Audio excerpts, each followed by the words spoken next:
dihina, kamu penipu, kamu nabi palsu. Nggak marah. Kenapa? Karena beliau yakin beliau adalah nabi beneran. Lama 50 tahun, Masya Allah. Saya dengar begini, saya dengar begitu, berita khurafat dan sebagainya. Ada istri orang yang dibawa kabur. Oke, assalamualaikum warahmatullahi wabarakatuh. Kembali lagi di channel AA DJ.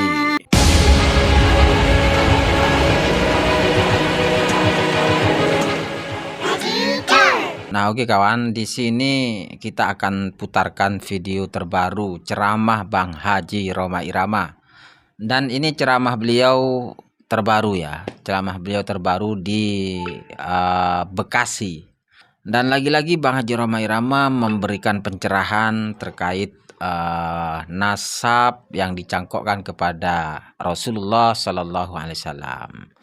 Mereka selama ini dipercaya sebagai keturunan Nabi, namun ketika dipertanyakan keabsahannya, mereka marah besar. Lalu kemudian mereka mencaci maki. Umat Islam mulai gaya, mulai mengkoreksi Habibnya, mulai mengkoreksi ulama-ulama dari anak cucu Nabi Muhammad SAW. Orang yang seperti itu mirip dengan iblis. Orang yang seperti itu mirip dengan iblis. Memang pengakuan mereka sangat masif sekali. Mereka sampaikan di panggung-panggung ceramah, di mimbar-mimbar ceramah. Namun bagaimana kemudian ketika dipertanyakan keabsahannya, mereka justru marah besar.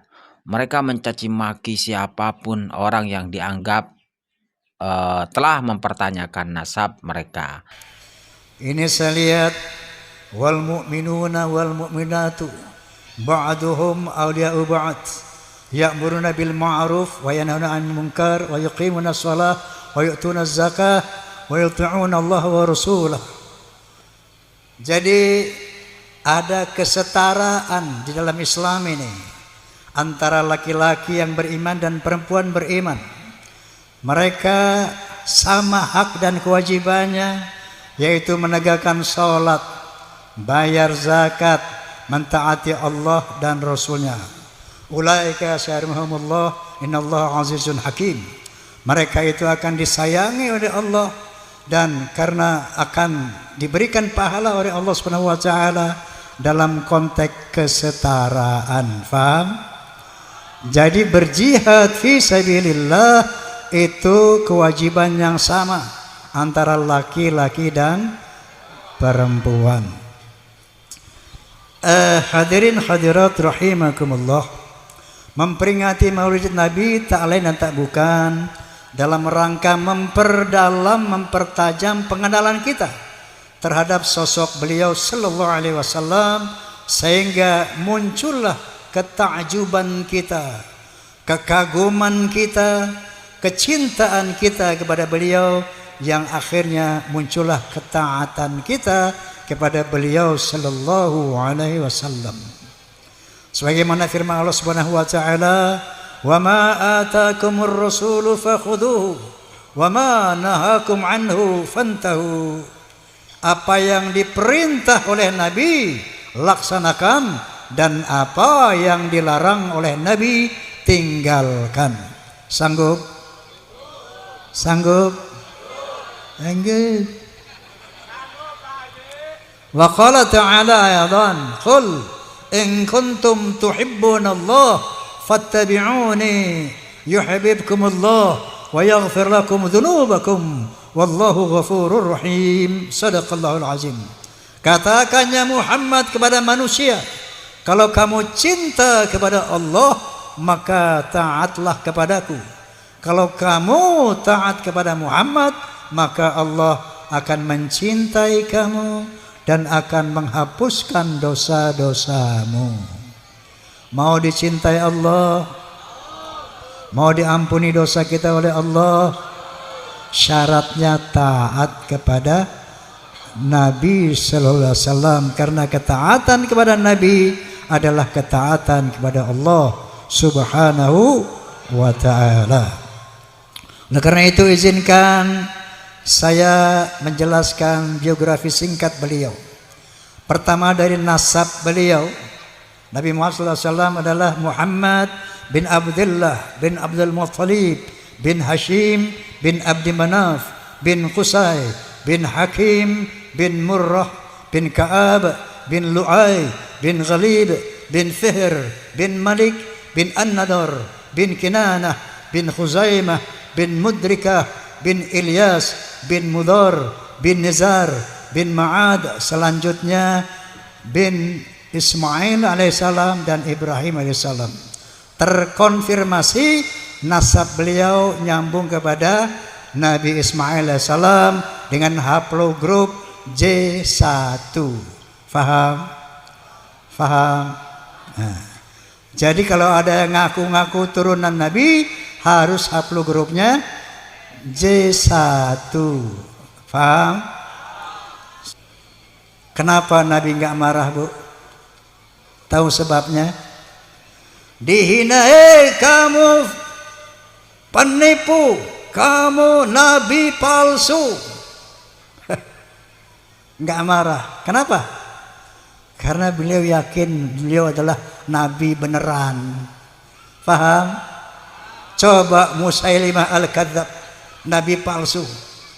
Dikoreksi, dikritik, marah, ngamuk. Kenapa? Karena nabi palsu. Nabi enggak marah. Kenapa? Wa kafa billahi syahida. Cukup Allah yang tahu bahwa aku adalah Rasulmu, ya Allah. Ini akhlak Nabi. Jadi ketika ada orang-orang yang mengaku-ngaku turunan Nabi, ketika dikoreksi, kalian ini bukan turunan Nabi, marah. Asli apa palsu? Ini astagfirullahaladzim. Memang lagi trennya tren Ba'alwi ini ya. Oke, saya mau cerita. Boleh? Insya Allah.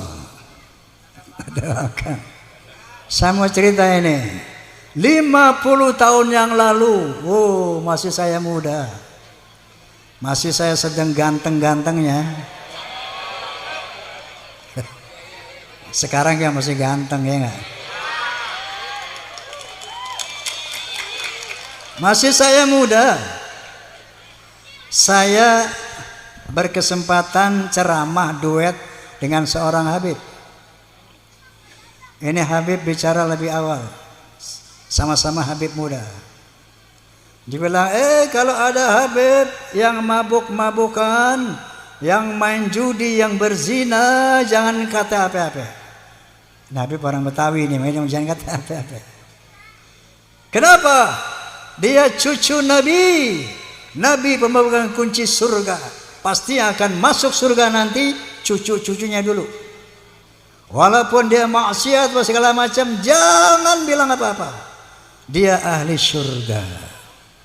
Saya mendengar itu tersentak. Kenapa?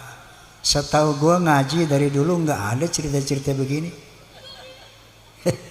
Langsung begitu giliran saya naik, alafu beb, anak koreksi antum.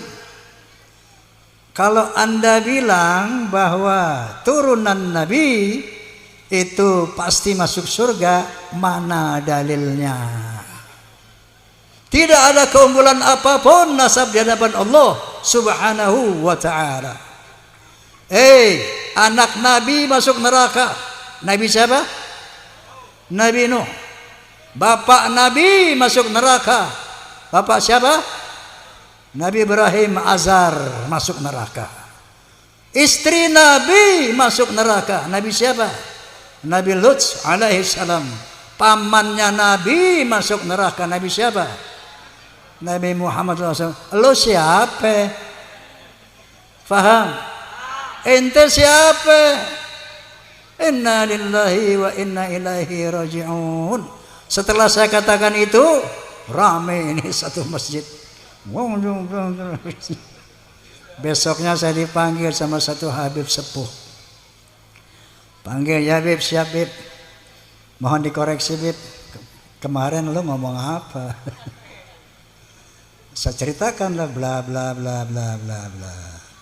Oh iya emang tuh anak salah tuh Habib tuh. Tapi ente benar. Yang Anda katakan semuanya enggak ada yang salah. Benar. Inna akramakum indallahi atqakum. Tidak ada privilege buat turunan Nabi. Tapi aneh mohon, ucapan seperti itu jangan diucapin lagi lain kali, jangan. Jangan diomongin lagi yang begitu, Ji. Karena itu akan merusak ukhuwah Islamiyah. Sejak saat itu saya simpan di perut. Saya nggak buka-buka, nggak ngomong lagi, nggak mengkritisi lagi para Habib ini. Lama-lama 50 tahun, Masya Allah. Saya dengar begini, saya dengar begitu, berita khurafat dan sebagainya. Ada istri orang yang dibawa kabur. Ada anak orang yang Allah, Masya Allah. Macam-macam itu kita lihat kisah-kisah jahiliyah mereka. Ini berita-berita khurafat yang menyesatkan umat. Kelakuan-kelakuan yang jauh dari akhlak Rasulullah Sallallahu Alaihi Wasallam.